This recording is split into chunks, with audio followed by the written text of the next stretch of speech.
नमस्कार। Chart master BN की ओर से इस विशेष विश्लेषण में आपका स्वागत है। आज है बुधवार 15 अक्टूबर 2025 और हम आज के बाजार को समझने की कोशिश करेंगे, खासकर इंट्राडे ट्रेडर्स और निवेशकों के नजरिए से। नमस्कार। बिल्कुल, आज का दिन अहम हो सकता है।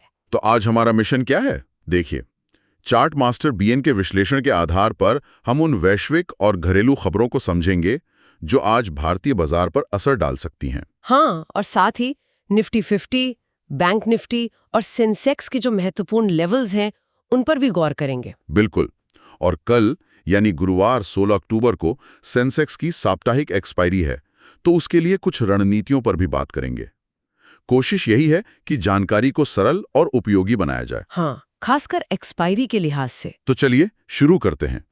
सबसे पहले देखते हैं कि दुनिया भर से और देश के अंदर से क्या खबरें हैं जो आज बाजार की दिशा तय कर सकती हैं। जी। शुरुआत करते हैं अमेरिका से, जहां कल बाजार में क्या कहें काफी ड्रामा देखने को मिला। राष्ट्रपति ट्रंप ने एक बार फिर चीन पर व्यापार को लेकर निशाना साधा है। हाँ, खासकर वो कुकिंग ऑयल पर प्रतिबंध की बात, क्योंकि चीन ने अमेरिकी सोयाबीन नहीं खरीदा। सही। और इसका असर भी दिखा। S&P 500 दिन में 1.5% तक गिर गया था। हाँ, लेकिन बाद में संभल गया और सिर्फ 0.2% नीचे बंद हुआ। नैस्डैक में ज्यादा गिरावट थी, करीब 0.8%। लेकिन दिलचस्प बात यह रही कि डाउ जोन्स वो उल्टा चला, 0.4% यानी 203 अंक बढ़कर बंद हुआ। कहते हैं अप्रैल के बाद डाउ का ये सबसे बड़ा इंट्राडे कमबैक था। बिल्कुल, ये काफी इंटरेस्टिंग था। और इसी उतार चढ़ाव के बीच फेडरल रिजर्व के चेयरमैन जेरोम पॉवेल का बयान भी अहमियत रखता है। हाँ, उन्होंने क्या कहा? उन्होंने संकेत दिया कि सेंट्रल बैंक शायद जल्द ही अपनी बैलेंस शीट घटाना बंद कर दे और भविष्य में ब्याज दरों में कटौती की संभावना भी जताई। तो इसने कहीं ना कहीं गिरते बाजारों को थोड़ा सहारा दिया। अच्छा, तो ये एक राहत की बात हुई। लेकिन वो जो ट्रेड वॉर वाली टेंशन है वो तो अभी भी है। हाँ, वो तनाव पूरी तरह खत्म नहीं हुआ है। चीन ने भी जवाबी कार्रवाई करते हुए दक्षिण कोरियाई शिप बिल्डर हानवा ओशन की 5 अमेरिकी सब्सिडरीज पर प्रतिबंध लगा दिए हैं। ओह, ये तो ट्रंप की उस धमकी के बाद हुआ है जिसमें उन्होंने रेयर अर्थ एक्सपोर्ट कंट्रोल के जवाब में चीनी सामानों पर 100% टैरिफ लगाने की बात कही। जी, और वो टैरिफ 1 नवंबर से लागू हो सकता है। तो ये ट्रेड वॉर की चिंताएं अभी भी बनी हुई हैं। तो ये भू राजनीतिक तनाव, जियोपॉलिटिकल टेंशन का माहौल है। सही कहा, ये साफ दिख रहा है। हालांकि इस तनाव के माहौल में एक अच्छी बात भी है। वो क्या? अमेरिका के बड़े बैंक्स जैसे गोल्डमैन सैक्स, जेपी मॉर्गन चेज और वेल्स फार्गो, इनके तिमाही नतीजे उम्मीद से बेहतर आए हैं। तो ये कहीं ना कहीं बाजार को एक फंडामेंटल सपोर्ट देता है कि कॉर्पोरेट अर्निंग्स ठीक चल रही हैं। चलिए, ये तो अच्छी बात है। और भारत के लिए भी एक अच्छी खबर आई है ना, IMF वाली। हाँ, बिल्कुल। IMF यानी अंतर्राष्ट्रीय मुद्रा कोष ने वित्त वर्ष 2026 के लिए भारत की GDP वृद्धि का अनुमान 6.4% से बढ़ाकर 6.6% कर दिया है। वाह। और उनका मानना है कि पहली तिमाही के जो मजबूत आंकड़े थे वो अमेरिकी टैरिफ के संभावित असर को कम कर देंगे। जी, और दिलचस्प बात यह है कि 50% अमरीकी टैरिफ की आशंका के बावजूद IMF कह रहा है कि भारत दुनिया की सबसे तेजी से बढ़ने वाली प्रमुख अर्थव्यवस्था बना रहेगा। ये तो बहुत ही मजबूत संकेत है। हाँ, ये काफी महत्वपूर्ण है। IMF के 2025 और 2026 दोनों सालों के अनुमानों में भारत 6.4% की वृद्धि दर के साथ सबसे आगे दिख रहा है। ये भारत की आंतरिक मजबूती को दिखाता है, वैश्विक चुनौतियों के बावजूद। सही। अच्छा, अब आते हैं घरेलू मोर्चे पर। भारत और यूरोपीय संघ EU के बीच वो जो व्यापार वार्ता चल रही थी, हाँ, उसका 14वां दौर 10 अक्टूबर को खत्म हुआ है और खबर है कि वो सकारात्मक नोट पर खत्म हुआ। तो इससे क्या उम्मीदें हैं? इससे उम्मीद जगी है कि जल्द ही एक मुक्त व्यापार समझौता यानी FTA हो सकता है। अगर ऐसा होता है तो भारतीय उत्पादों को यूरोपीय बाजारों में शुल्क मुक्त पहुंच मिल सकेगी। ये लंबी अवधि में एक बड़ा पॉजिटिव हो सकता है। ये तो लॉन्ग टर्म के लिए अच्छा है। अच्छा, एक और चीज जो आजकल बाजार को बहुत संभाल रही है वो है संस्थागत निवेशकों का पैसा, है ना? हाँ, बिल्कुल। खासकर घरेलू संस्थागत निवेशक यानी DIIs, इनका रोल आजकल बहुत बढ़ गया है। कल के आंकड़े क्या कहते हैं? कल 14 अक्टूबर को देखिए, विदेशी संस्थागत निवेशकों यानी FIIs ने तो बिकवाली की करीब 1508 करोड़ रुपए की। लेकिन DIIs ने जबरदस्त खरीदारी की, 3,661 करोड़ से ज्यादा की। क्या बात है। तो नेट देखा जाए तो कल बाजार में 2,152 करोड़ रुपए आए और इस महीने अब तक DIIs करीब 17,800 करोड़ रुपए की खरीदारी कर चुके हैं। अच्छा। इसने FIIs की लगभग 2,000 करोड़ रुपए की बिकवाली के असर को मतलब काफी हद तक कम कर दिया है। ये दिखाता है कि घरेलू निवेशक बाजार को लेकर कितने आशावादी हैं। ये तो बहुत अहम फैक्टर है और शायद इसी का असर आज सुबह गिफ्ट निफ्टी पर भी दिखा। हाँ बिल्कुल, गिफ्ट निफ्टी सुबह करीब 77 अंक ऊपर था, 25,280 पर। 2 दिनों की गिरावट के बाद ये एक अच्छी शुरुआत का संकेत दे रहा था। चलिए, ये तो हुई खबरों की बात। अब आते हैं टेक्निकल एनालिसिस पर। चार्ट्स क्या कह रहे हैं? यहाँ चीजें थोड़ी और पेचीदा हो जाती हैं, है ना? हाँ, टेक्निकल देखना बहुत जरूरी है, खासकर इंट्राडे ट्रेडर्स के लिए। कल निफ्टी लगातार दूसरे दिन गिरा, करीब 82 अंक टूटकर 25,145 पर बंद हुआ। दिन भर काफी उतार चढ़ाव भी रहा। जी, रेंज काफी बड़ी थी, लगभग 250 अंकों की। ऊपर में 25,310 तक गया और नीचे 25,060 तक। तो चार्ट पर क्या बना कल? तकनीकी तौर पर देखें तो निफ्टी ने कल एक लॉन्ग बेरिश कैंडल बनाई है। ये बिकवाली का दबाव तो दिखाती है, लेकिन कैंडल की जो निचली छाया है वो लंबी है। ये बताती है कि निचले स्तरों पर, खासकर 25,060 के आसपास, खरीदारी भी आई। बाजार ने वहां से रिकवरी दिखाई। तो ये अच्छी बात है। हाँ, ये एक पॉजिटिव संकेत है। और अच्छी बात यह भी है कि निफ्टी अभी भी अपने अहम मूविंग एवरेज और बोलिंगर बैंड की मध्य रेखा के ऊपर बना हुआ है। अच्छा। ये आमतौर पर तेजी का संकेत माना जाता है। RSI जो मोमेंटम दिखाता है वो भी 55 के आसपास है। थोड़ा नीचे जरूर आया है, लेकिन अभी भी 50 के ऊपर है, मतलब पॉजिटिव जोन में है। और MACD इंडिकेटर भी पॉजिटिव क्रॉसओवर बनाए हुए है। और सबसे जरूरी, जो हायर हाई हायर लो का पैटर्न चल रहा था वो अभी भी बरकरार है, मतलब अप ट्रेंड अभी तक टूटा नहीं है। ठीक है। तो इन सब टेक्निकल बातों के हिसाब से आज बुधवार के लिए निफ्टी के कौन से लेवल्स सबसे ज्यादा महत्वपूर्ण हैं जिन पर ट्रेडर्स को खास नजर रखनी चाहिए? देखिए, लेवल्स तो कई होते हैं, लेकिन कुछ खास पर ध्यान देना जरूरी है। ऊपर की तरफ यानी रेजिस्टेंस, पहली रुकावट 25,268 के आसपास है। ये एक पिवट रेजिस्टेंस भी है। और अगर ये पार हो गया तो? अगर निफ्टी इसके ऊपर टिकता है तो अगली मजबूत रुकावट 25,326 के जोन में है। इसके भी ऊपर गया तो फिर 25,422 तक जाने की संभावना बन सकती है। और नीचे की तरफ सपोर्ट कहां पर है? नीचे की तरफ पहला सहारा यानी सपोर्ट 25,077 के पास है, लेकिन जो सबसे महत्वपूर्ण सपोर्ट जोन है वो है 25,018 से 25,060 के बीच का एरिया। ये वही लेवल है जहां कल खरीदारी आई थी? हाँ बिल्कुल, ये एक मनोवैज्ञानिक स्तर भी है। अगर निफ्टी इसके नीचे फिसलता है और खासकर वॉल्यूम के साथ, तो फिर बिकवाली का दबाव बढ़ सकता है। और उसके नीचे? उसके नीचे फिर बड़ा सपोर्ट 24,922 पर है। मोटे तौर पर देखें तो एक्सपर्ट्स मान रहे हैं कि बाजार अभी 24,800 से 25,300 की रेंज में कंसोलिडेट कर रहा है।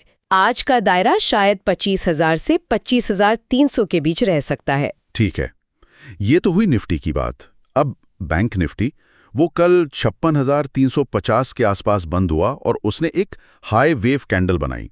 इसका क्या मतलब समझा जाए? देखिए, हाई वेव कैंडल आमतौर पर तब बनती है जब बाजार में बहुत ज्यादा अनिश्चितता या कंफ्यूजन होता है।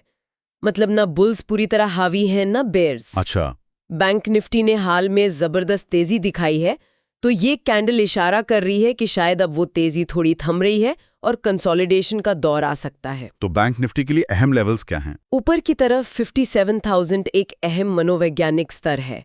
अगर इसके पार निकलता है तो ये अपने ऑल टाइम हाई जो 57,600 के करीब है उसकी तरफ बढ़ सकता है। और सपोर्ट? नीचे की तरफ 55,600 से 55,700 का जोन बहुत ही महत्वपूर्ण सपोर्ट है, क्योंकि यहीं पे 20 डे का मूविंग एवरेज है, 6 अक्टूबर का वो बुलिश गैप भी है और पुराना ब्रेकआउट लेवल भी यहीं पर है। तो मतलब बैंक निफ्टी की रेंज क्या दिख रही है? उम्मीद है कि बैंक निफ्टी फिलहाल 55,600 से 57,000 के दायरे में रहेगा।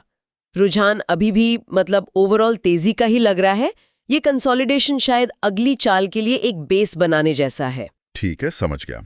और अब आते हैं सेंसेक्स पर, जिसकी कल साप्ताहिक एक्सपायरी है। जी। ये कल करीब 300 अंक गिरकर 82,029 पर बंद हुआ। एक्सपायरी के कारण कल इसमें ज्यादा हलचल की उम्मीद करें? हाँ, बिल्कुल। एक्सपायरी वाले दिन अक्सर उतार चढ़ाव ज्यादा रहता है, खासकर दोपहर के बाद। तो सेंसेक्स के लिए कल के लिहाज से कौन से स्तर बहुत अहम होंगे? देखिए, एट द मनी स्ट्राइक जो है वो 82,000 है। एक्सपायरी के नज़दीक एटीएम स्ट्राइक के आसपास पिन रिस्क और गामा रिस्क बहुत ज्यादा होता है। इसका मतलब क्या है ट्रेडर्स के लिए? इसका मतलब है कि कीमत इस स्तर के आसपास बहुत तेजी से ऊपर नीचे हो सकती है या कई बार यहीं अटक सी जाती है, तो यहाँ ट्रेडिंग करना जोखिम भरा हो सकता है। अच्छा, और रेजिस्टेंस सपोर्ट? ऊपर की तरफ 82,500 और फिर 83,000 पे रुकावटें हैं, नीचे की तरफ 81,500, फिर 81,000 और उसके नीचे 80,500। ये महत्वपूर्ण सपोर्ट लेवल्स हैं। ओके। इन स्तरों के अलावा बाजार का मूड या सेंटिमेंट समझने के लिए ऑप्शंस डेटा भी देखा जाता है ना? वो पीसीआर का क्या सीन है? कल गिरा था शायद। हाँ, निफ्टी का पीसीआर कल गिरकर 0.91 पर आ गया, जो परसों 1.05 था। तो पीसीआर का गिरना क्या बताता है? मंदी? ये थोड़ी मंदी या कह सकते हैं सतर्कता की ओर इशारा करता है। पीसीआर का 1 से नीचे जाना बताता है कि पुट ऑप्शन खरीदने या कॉल ऑप्शन बेचने में ज्यादा दिलचस्पी है। मतलब ट्रेडर्स ऊपर के स्तरों पर प्रतिरोध महसूस कर रहे हैं और नीचे के सपोर्ट को लेकर शायद थोड़े कम आश्वस्त हैं। तो सेंटिमेंट कॉशियस है? हाँ, सेंटिमेंट थोड़ा सतर्क है।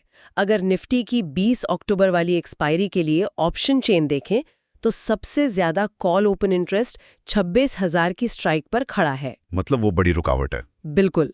और सबसे ज्यादा पुट ओपन इंटरेस्ट 24,000 की स्ट्राइक पर है, वो बड़ा सपोर्ट माना जा रहा है। तो ऑप्शन चेन मोटे तौर पर 24,000 से 26,000 के एक बड़े दायरे की ओर संकेत कर रही है। और अस्थिरता यानी वॉलेटिलिटी क्या उम्मीद करें? बढ़ेगी? देखिए, कल वॉल्यूम भी करीब 25% बढ़ा था।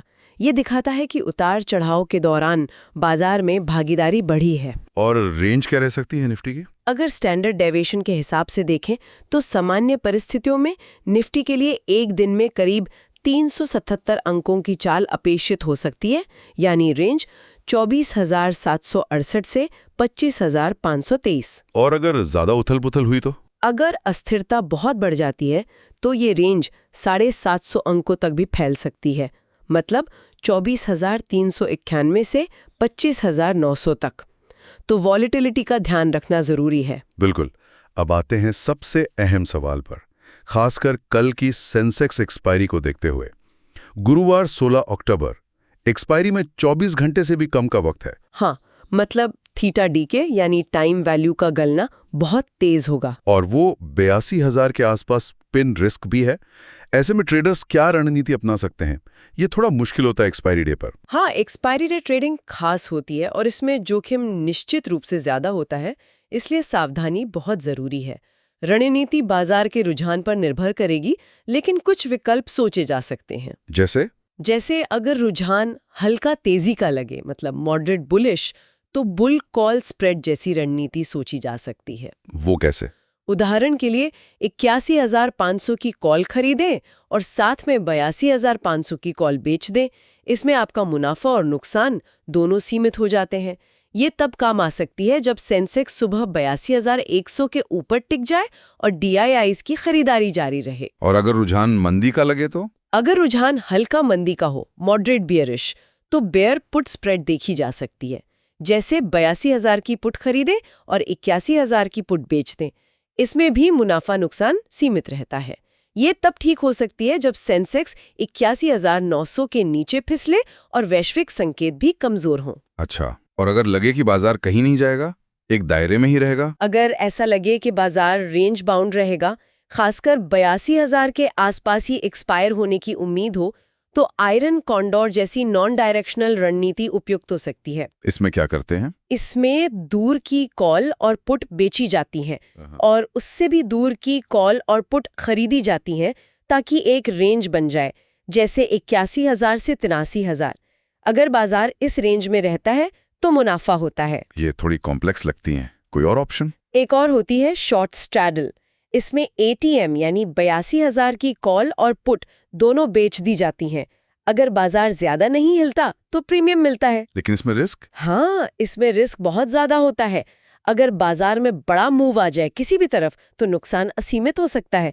ये सिर्फ बहुत अनुभवी ट्रेडर्स के लिए है और एक्सपायरी पर तो खास तौर पर जोखिम भरी होती है। नए ट्रेडर्स को इससे बचना चाहिए। सही कहा आपने। आपने रणनीतियों के साथ जोखिम का भी जिक्र किया। एक्सपायरी के दिन ये रिस्क मैनेजमेंट कितना जरूरी हो जाता है? बहुत ज्यादा। मैं कहूंगी कि एक्सपायरी पर रणनीति से ज्यादा जरूरी रिस्क मैनेजमेंट है। जरा सी चूक भारी पड़ सकती है। तो किन बातों का ध्यान रखना चाहिए? कुछ बुनियादी उसूल हैं। पहला, पोजीशन साइजिंग। अपनी कुल ट्रेडिंग पूंजी का बहुत छोटा हिस्सा ही जोखिम में डालें। मैं तो कहूंगी एक्सपायरी के दिन 2-3% से ज्यादा का रिस्क ना लें। और दूसरा, समय का ध्यान। थीटा डी के बहुत तेज होता है, इसलिए एंट्री और एग्जिट का समय तय होना चाहिए। जैसे सुबह ट्रेड लिया, दोपहर तक समीक्षा की, और मेरा सुझाव है कि दोपहर 2:30 बजे तक हर हाल में अपनी एक्सपायरी वाली पोजीशन से निकल जाना चाहिए। 2:30 बजे तक? क्यों? ताकि आखिरी के 1 घंटे की जो अप्रत्याशित उठापटक होती है और सेटलमेंट से जुड़े जोखिम होते हैं उनसे बचा जा सके। और स्टॉप लॉस? वो तो अनिवार्य है। बिना स्टॉप लॉस की एक्सपायरी ट्रेड करना मतलब जानबूझकर बड़ा खतरा मोल लेना है। स्टॉप लॉस चाहे प्रीमियम के आधार पर हो या इंडेक्स के लेवल के आधार पर या फिर समय आधारित एग्जिट जैसे 2:30 बजे, लेकिन होना जरूरी चाहिए। ये बहुत ही अहम बातें हैं, खासकर कल के लिए। अच्छा, तो आज बुधवार के लिए एक इंट्राडे ट्रेडर अपनी दिन की योजना कैसे बना सकता है, सेशन वाइज? हाँ, दिन को हिस्सों में बांटकर सोचना बेहतर रहता है।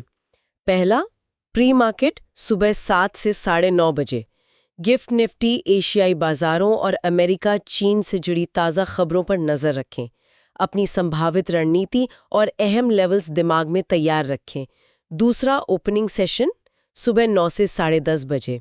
देखें कि बाजार गैप अप या गैप डाउन को कैसे संभालता है।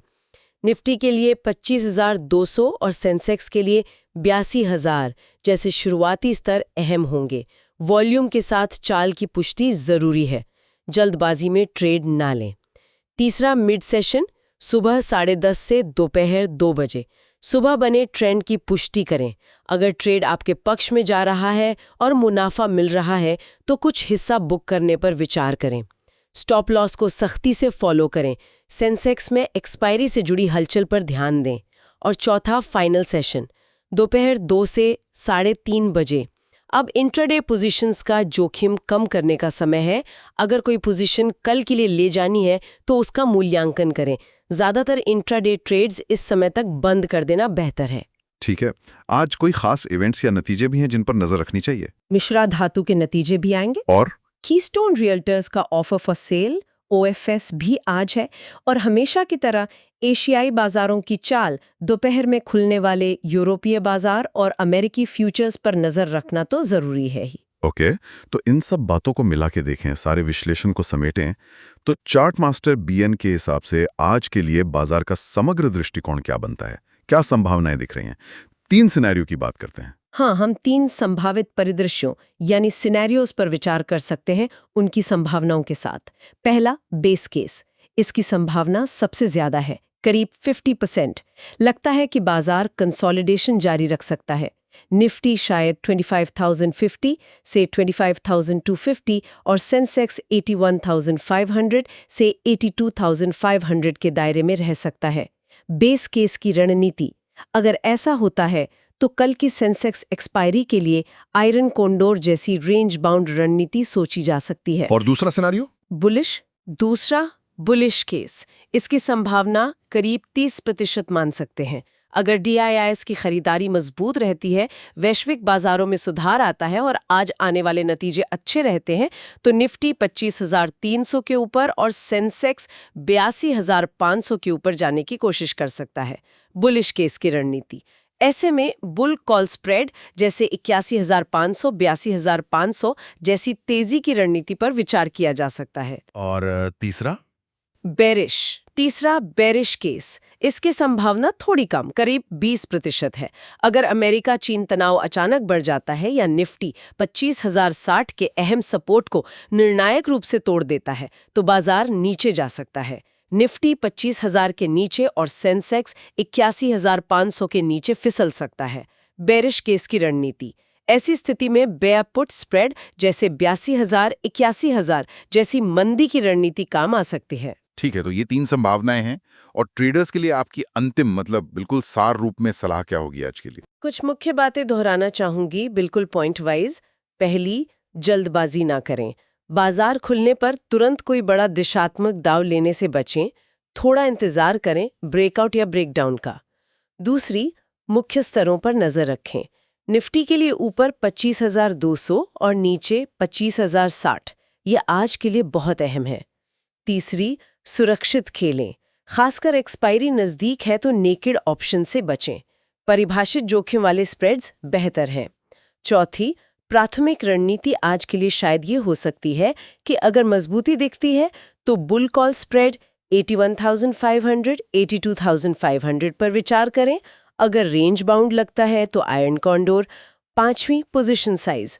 अपनी जोखिम क्षमता के अनुसार ही पोजीशन लें। कुल पूंजी का अधिकतम 3% ही एक ट्रेड में लगाएं।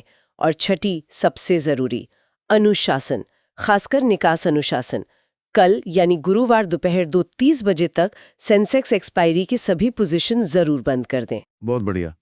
तो ये थी चार्ट मास्टर बीएन के विश्लेषण पर आधारित हमारी आज की विस्तृत चर्चा, खासतौर पर इंट्राडे ट्रेडर्स और निवेशकों के लिए। हमने वैश्विक और घरेलू संकेतों, महत्वपूर्ण तकनीकी स्तरों और कल की सेंसेक्स एक्सपायरी से जुड़ी रणनीतियों और जोखिमों पर विस्तार से बात की। हाँ, और यहाँ ये याद दिलाना फिर से जरूरी समझती हूँ कि ये सारी जानकारी केवल शैक्षिक उद्देश्यों के लिए है। शेयर बाजार और खासकर ऑप्शंस ट्रेडिंग में काफी जोखिम होता है। कोई भी निवेश या ट्रेडिंग का निर्णय लेने से पहले कृपया अपनी जोखिम लेने की क्षमता का मूल्यांकन करें और एक योग्य वित्तीय सलाहकार से परामर्श अवश्य लें। बिल्कुल। कल एक्सपायरी का दिन है, इसलिए अतिरिक्त सावधानी बरतें और जोखिम प्रबंधन के नियमों का सख्ती से पालन करें। सही कहा। तो कुल मिलाकर क्या तस्वीर उभरती है? यही कि बाजार में निश्चित रूप से कुछ अनिश्चितता और वैश्विक तनाव है, इसमें कोई शक नहीं। लेकिन साथ ही घरेलू संस्थागत निवेशकों का वो जो मजबूत सहारा है और भारत की अर्थव्यवस्था को लेकर कुछ सकारात्मक खबरें भी हैं। हाँ, एक मिला जुला सा माहौल है। बिल्कुल। ऐसे मिले जुले माहौल में महत्वपूर्ण स्तरों पर ध्यान देना और अपने जोखिम को नियंत्रित रखना ही शायद कामयाबी की कुंजी है। निश्चित रूप से। और जाते जाते हमारे सुनने वालों के लिए एक विचारणीय प्रश्न छोड़ जाते हैं। क्या घरेलू संस्थागत निवेशकों यानी DIIs की ये जो लगातार और जबरदस्त खरीदारी है, वो विदेशी निवेशकों यानी FIIs की बिकवाली और अमेरिका चीन जैसे वैश्विक तनावों के बढ़ते खतरे को लंबे समय तक संतुलित रख पाएगी? ये एक बड़ा सवाल है। इस पर जरूर सोचिएगा। अगली चर्चा तक सुरक्षित रहें और सोच समझ के ट्रेड करें। बिल्कुल, सुरक्षित रहें।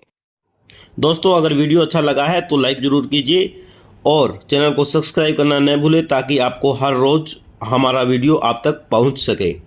और कमेंट सेक्शन में बताइए कि आपको वीडियो कैसा लगा है, क्या आप इसमें नया चाहते हैं या आपको क्या सबसे ज़्यादा अच्छी चीज़ इस वीडियो में लगी। Thank you so much guys, have a profitable day.